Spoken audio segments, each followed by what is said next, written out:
Sobat Hermina, kembali lagi di podcast RSU Hermina Pandanaran. Perkenalkan, saya Graciela, saya dokter umum di RS Hermina Pandanaran. Dan kali ini kita akan membicarakan topik yang sangat menarik tentang preeklamsia. Bersama saya ada Dokter Norman, SPOG. Halo sahabat Hermina. Oke dok, ini kita mau bahas nih dok tentang sebuah topik yang sering banget terjadi dok. Tentang yang namanya preeklamsia. Sebenarnya preeklamsia itu apa sih dok? Preeklamsia itu merupakan kondisi komplikasi pada ibu hamil, ditandai dengan hipertensi dan terjadinya proteinuri, gitu.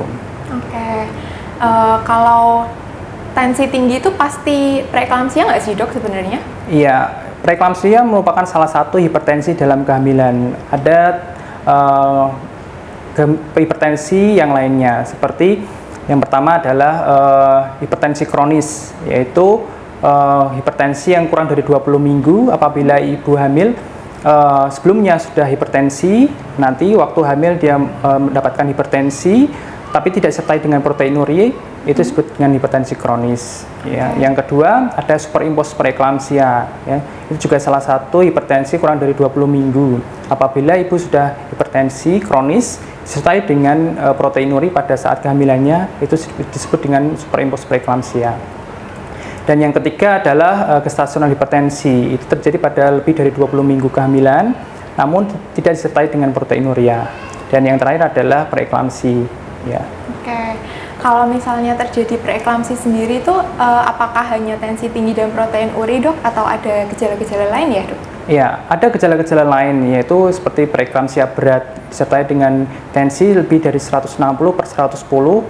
Itu juga disertai dengan bisa terjadi stroke. Ya, terus terjadi edem paru, terus bisa terjadi gangguan ginjal dan gangguan hepar.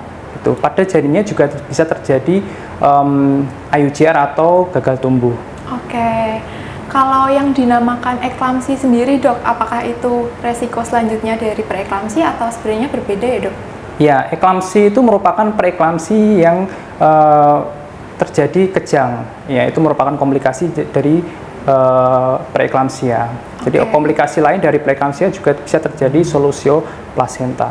Oke, berarti resikonya benar-benar sampai separah itu ya dok? Iya, sangat bahaya. Oke, kalau misalnya pencegahannya sendiri, kalau di preeklamsia itu sebenarnya bisa dicegah nggak sih dok? Iya, sebenarnya preeklamsia itu kita bisa menurunkan risikonya ya. Resiko-resiko yang terjadi pada preeklamsi itu bisa terjadi pada ibu-ibu dengan obesitas ya. Yang kedua, pasien dengan riwayat hipertensi sebelumnya.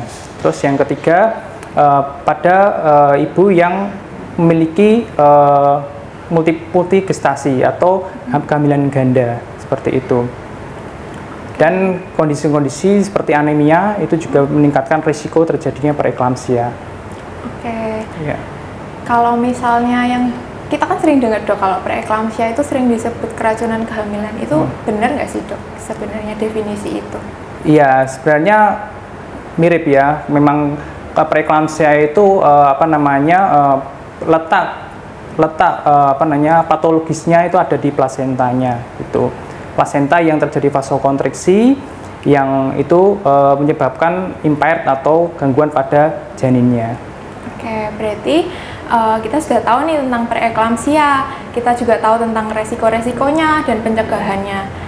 Nah, kalau misalnya dari dokter sendiri ada saran nggak sih nih ke Sobat Hermina, kalau misalnya ibu hamil atau mungkin yang mau merencanakan hamil, sebenarnya yang harus dipersiapkan itu apa sih dok biar tidak terjadi preeklamsia?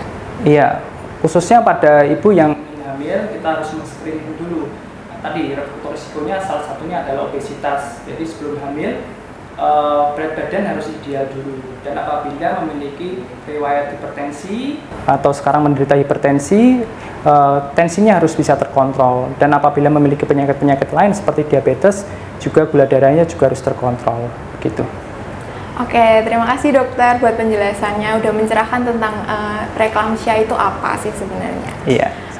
Oke, Sobat Hermina, kita sudah mendengarkan nih tentang preeklamsia. Kalau misalnya Sobat Hermina masih mau konsultasi, bisa menghubungi Dokter Norman.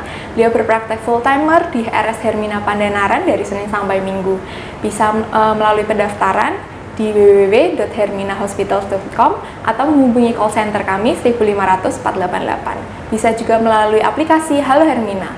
Pasien BPJS bisa melalui mobile JKN. Oke, sampai jumpa di podcast selanjutnya. Stay healthy, sahabat Hermina. Bye-bye. Bye-bye.